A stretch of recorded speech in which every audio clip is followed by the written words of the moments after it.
प्यारे बच्चों, आज हम लोग फिजिक्स पढ़ेंगे। और फिजिक्स में पहला लेसन में मैंने पहले कुछ बताया था आप लोग को, मात्रक के बारे में बताया था आप लोग को। मात्रक यानी आधारी मात्रक और व्युत्पन्न मात्रक के बारे में आप लोग उसमें सीखा था। आधारी मात्रक के बारे में क्या सीखा था आप लोग ने?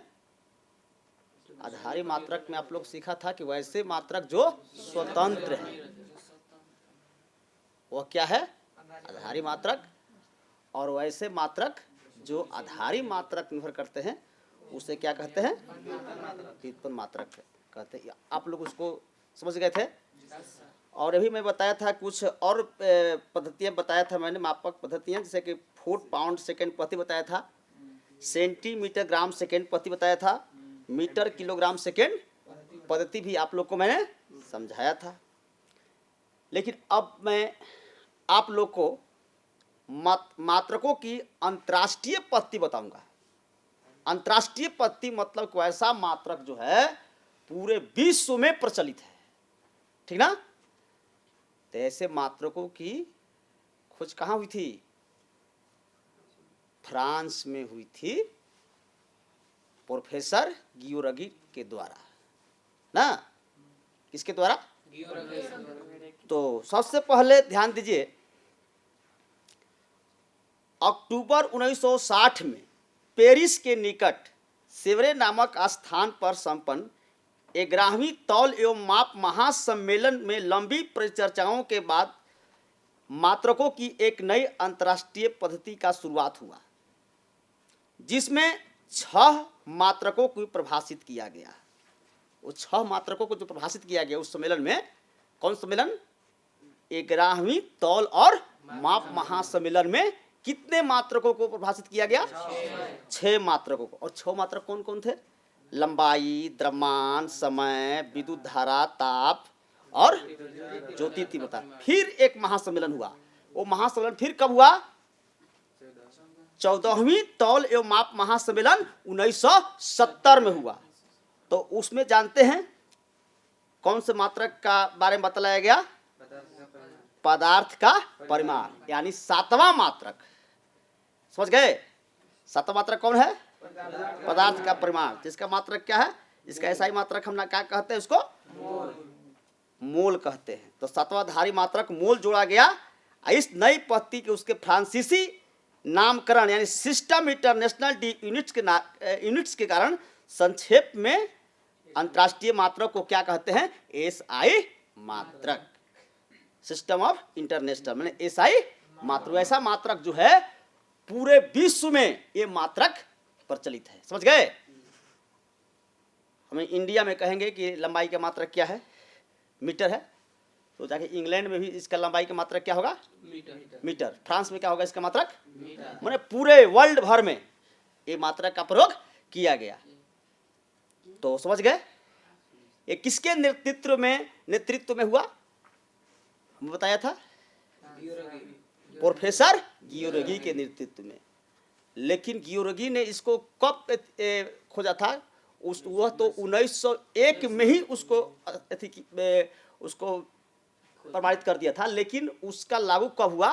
1971 में जाकर लागू किया गया था अंतर्राष्ट्रीय मात्रक को। समझ गए? अब इसके बाद फिर और 2 ज्यामितीय मात्रक को भी परिभाषित किया गया। जैसे कि एक और है जो भौतिक राशि नहीं है।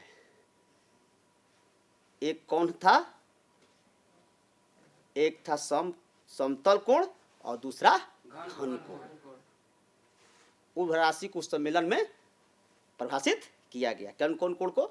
समतल कोण को और घन कोण को। तो आधारी राशियां और उसके एसआई मात्रक के बारे में हम लोग जानेंगे। आधारी राशियां और उसके एसआई मात्रक।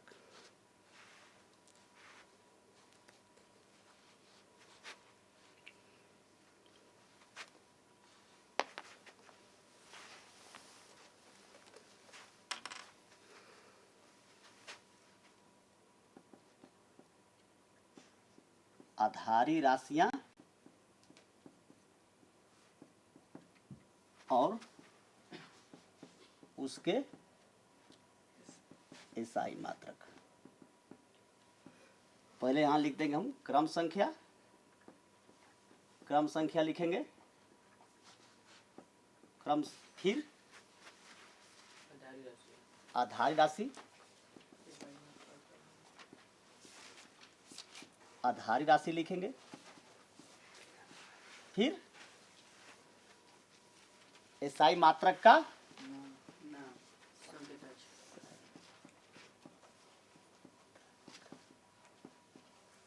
नाम, फिर क्या लिखेंगे, संकेत लिखेंगे। ठीक है, पहला एक नंबर में, तो पहला आधारी मात्रक क्या है, लंबाई।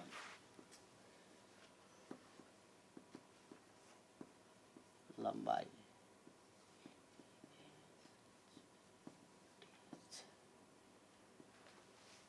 लंबाई का मात्रक क्या होते बच्चों, मीटर। और मीटर का संकेत क्या होता है, एम। ठीक है, और दो में होता है द्रव्यमान, और द्रव्यमान जिसको बोलते हैं मास। इसका क्या होता है, किलोग्राम। किलोग्राम को केजी लिखेंगे। फिर तीसरा नंबर पर आता है समय,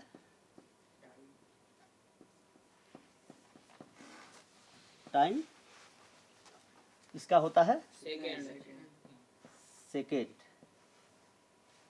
सेकेंड, इसको एस या एस ई सी भी लिख सकते हैं ना, दो मात्रक होते हैं।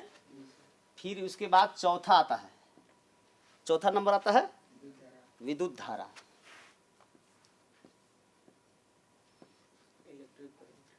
हाँ, विद्युत धारा।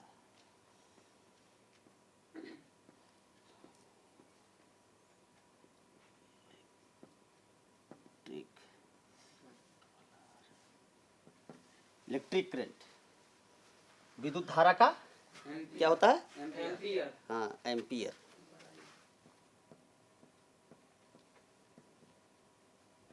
एम्पियर, इसको क्या सूत्र करते हैं, बड़ा ए।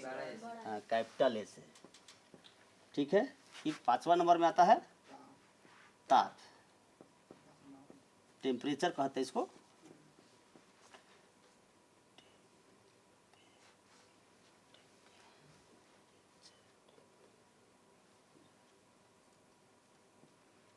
टेम्परेचर,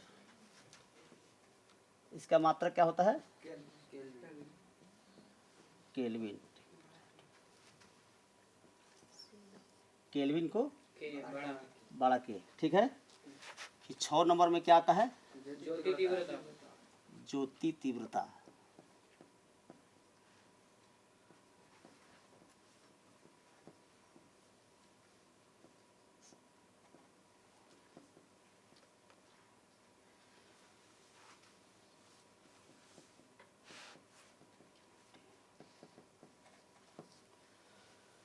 ज्योति तीव्रता का मात्रक क्या होता है, कैंडेला।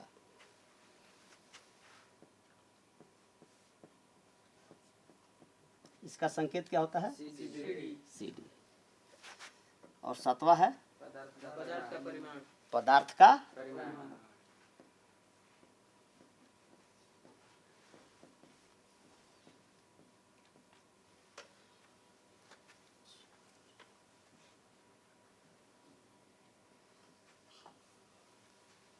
पदार्थ का परिमाण।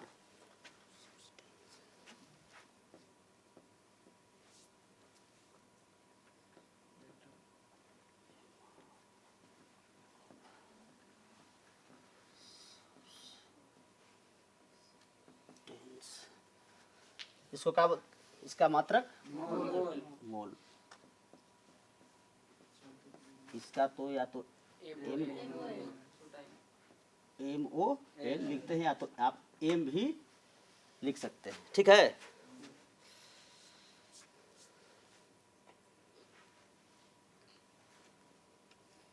ये जो मैं 7 लिखा, ये क्या है, आधारी राशियां हैं।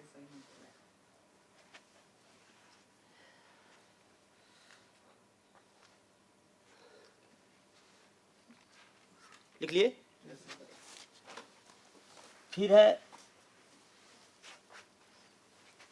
हम अब संपूरक राशियों के बारे में लिखेंगे, ठीक ना।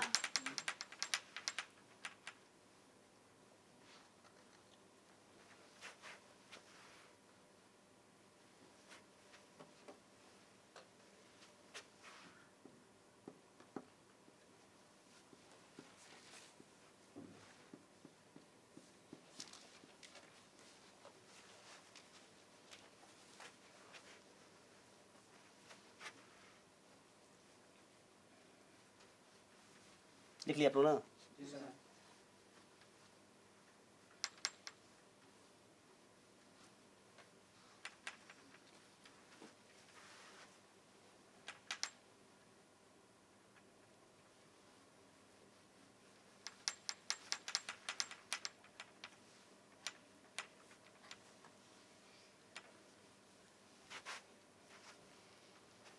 संपूरक मात्रक कितने हैं? दो है। पहला है समतल कोण। समतल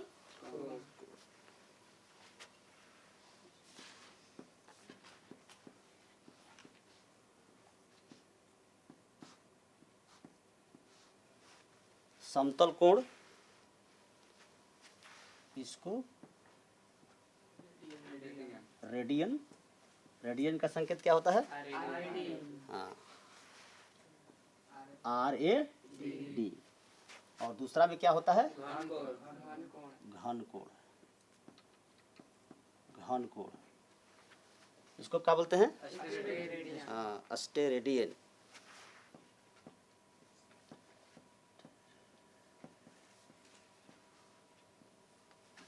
क्या होता है? ऐसा, ऐसा ना, समझ गए?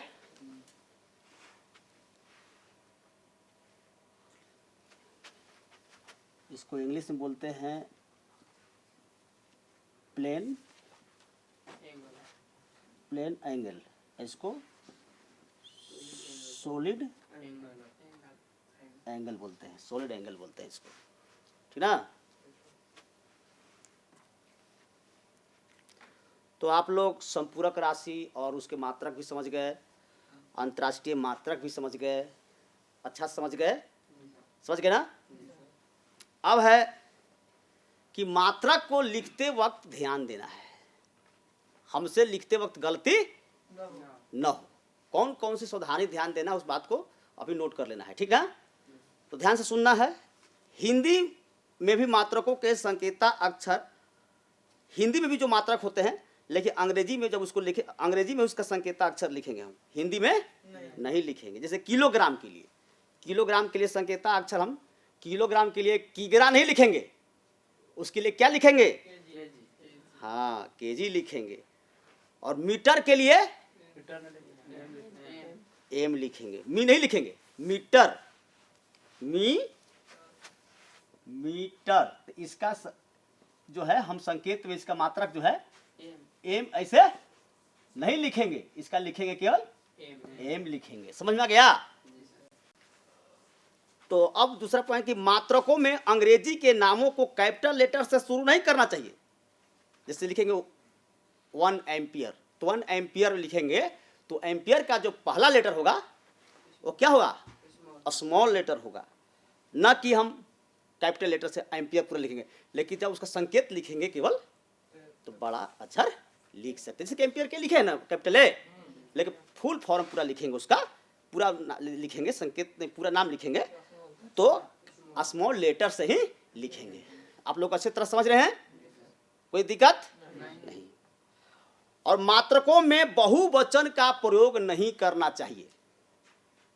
जैसे 5 ग्राम है तो हम लिख देंगे उसको 5 ग्राम से लिख देंगे, 5 ग्राम ही लिखेंगे। समझ आ गया? और मात्रक ग्राम के लिए संकेता अक्षर जी होना चाहिए, ना कि जीएम होना चाहिए। हम ग्राम के लिए अगर जीएम लिख देंगे तो क्या होगा इसका अर्थ? ग्राम मीटर हो जाएगा, तो गलत हो जाएगा। इसीलिए ग्राम के लिए केवल जी का ही प्रयोग करेंगे। समझ में आ गया। और किलो के लिए संकेतक अक्षर जो है स्मॉल लेटर के का प्रयोग करेंगे, स्मॉल लेटर के का प्रयोग करेंगे। स्मॉल लेटर होते हैं ना। और केल्विन के लिए कैपिटल लेटर का प्रयोग, दोनों का देखिए के से सूचित करते हैं ना। तो किलो के लिए स्मॉल, किलो के लिए स्मॉल के, और केल्विन के लिए हाँ कैपिटल के का प्रयोग करें। जैसे 3 किलोग्राम लिखना होगा, 3 किलोग्राम के लिए क्या लिखेंगे, 3 के जी, न कि 3 बड़ा अक्षर के जी लिखेंगे। यहाँ मिस्टेक हो जाएगा आपका। ये बड़ा के लिखने का मतलब क्या पढ़ लेगा लोग, केल्विन पढ़ लेगा ना, 3 केल्विन ग्राम पढ़ लेगा। इसलिए जब भी लिखना है केजी में तो छोटा के का ही, एक स्मॉल के का ही प्रयोग करना है। ये क्लियर हो गया, ये कंसेप्ट दूर हो गया आपका। और ताप का मात्रक जो है केल्विन होता है, उसके पहले डिग्री का प्रयोग नहीं करना चाहिए। डिग्री का प्रयोग किसमें करते हैं, सेल्सियस में, इसका प्रयोग ना, उसके के साथ प्रयोग नहीं करते हैं। समझ आ गया। अगर हम मान बताएंगे कि किसी वस्तु का तापमान 273 केल्विन है, 273 केल्विन का मतलब ऐसे लिख देंगे, नहीं, इसके ये प्रयोग नहीं होगा। इसका डिग्री सेल्सियस में इसका प्रयोग किया जाएगा। तो ये आप समझ में आ गया आपको कि मात्रक लिखने में हमें कौन कौन सी सावधानियां अपनाना चाहिए। क्लियर कंसेप्ट दूर हो गया आपका। तो बच्चों अब हम मानक उपसर्ग का प्रयोग करते हैं। कैसा प्रयोग करते हैं, मानक उपसर्ग जानते हैं।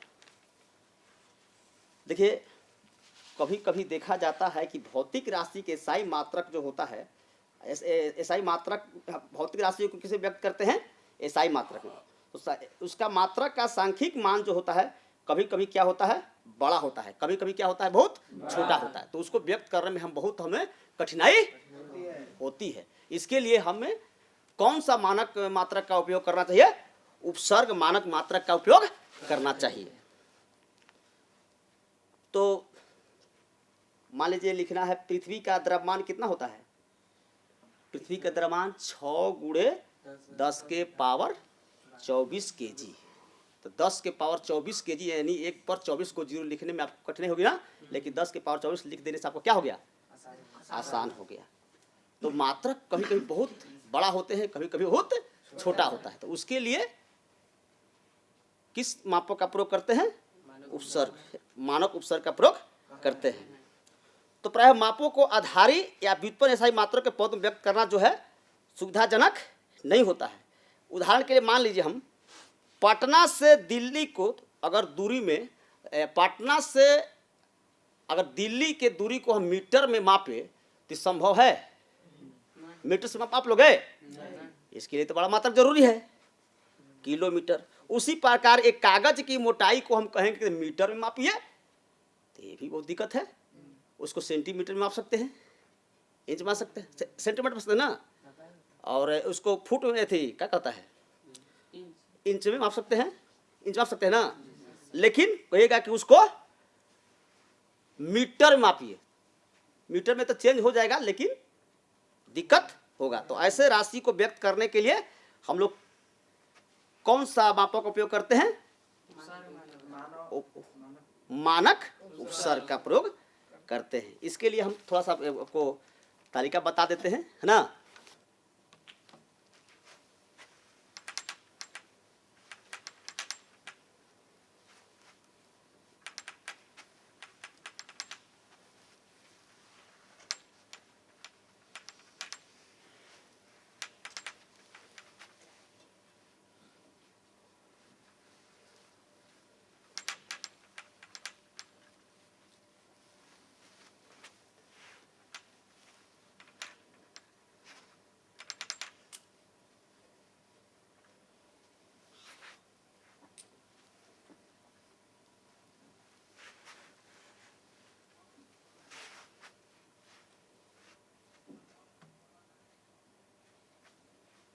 लिख लेंगे तो थोड़ा सा।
स्टार्ट।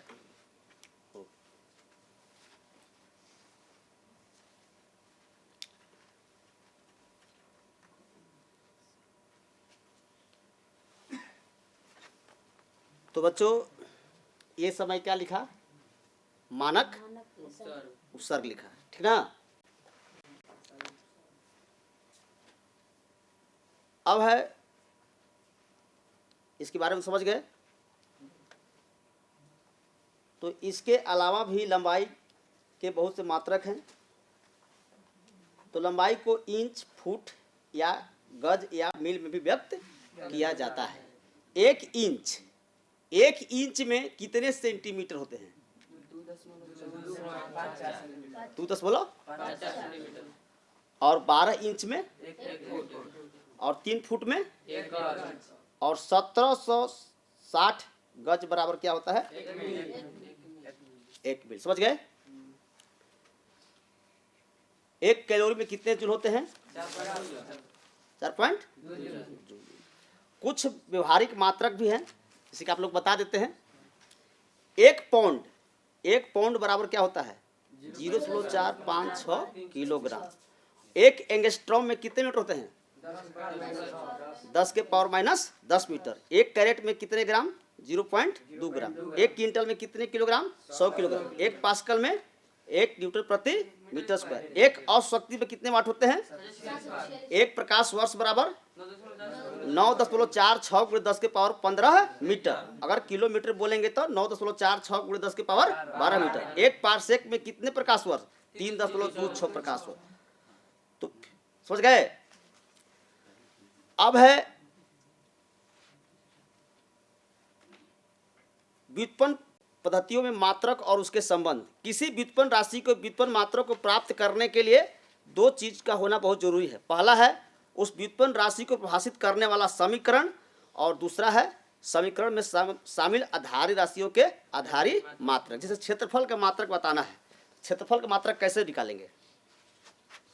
लिख ले सब ना। यह हो जाएगा ये मिली, माइक्रो, नैनो, पिको, फेम्टो, एटो, किलो, मेगा, जीगा, टेरा, पेटा, एक्सा। वे जो है गुणज में होता है धनात्मक में, और ये अंश माइनस में। तो देखिए क्षेत्रफल का मात्रक कैसे निकालेंगे, ठीक ना। क्षेत्रफल, जैसे कि मान लो कि आयत का क्षेत्रफल का मात्रक मान निकालना है। आयत का क्षेत्रफल, आयत का क्षेत्रफल कैसे निकालेंगे? तो इसका निकालेंगे लंबाई गुने क्या होता है? लंबाई गुने चौड़ाई, ठीक होता है ना। तो यानी लंबाई का मात्रक गुने चौड़ाई का मात्रक। तो लंबाई का मात्रक मीटर, इसका ही मात्रक क्या होता है? मीटर। मीटर क्या होता है? Metre square. उसी तरह से वर्ग का मात्रक भी हो जाएगा मीटर स्क्वायर। समझ आ गया? इसके अलावा भी वर्ग में आप वर्ग सेंटीमीटर, वर्ग मिलीमीटर में ज्ञात कर सकते हैं। समझ में आ गया? और कुछ मात्रक ऐसे होते हैं जो वैज्ञानिक के नाम से भी प्रसिद्ध हैं। वैज्ञानिक के नाम से कुछ मात्रक हम लिखते हैं, जैसे कि न्यूटन। तो बल का मात्रक क्या होता है? न्यूटन। लेकिन बल से अगर मात्रक निकालेंगे तो किलोग्राम क्या होता है? किलोग्राम मीटर प्रति सेकेंड स्क्वायर। लेकिन उस वैज्ञानिक को प्रशंसा करने के लिए नाम दिया जाता है न्यूटन। जैसे कि दाब का मात्रक क्या होता है? पास्कल। दाब का सूत्र क्या होता है?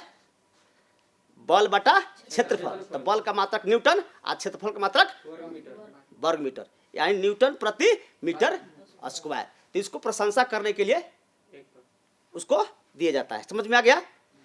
गैसीय दाब के मापने के लिए एक मात्रक होता है, उसको कहते हैं एटमॉस्फियर। वायुमंडलीय दाब का मात्रक क्या होता है? एटमॉस्फियर। 1 एटमॉस्फियर बराबर क्या होता है?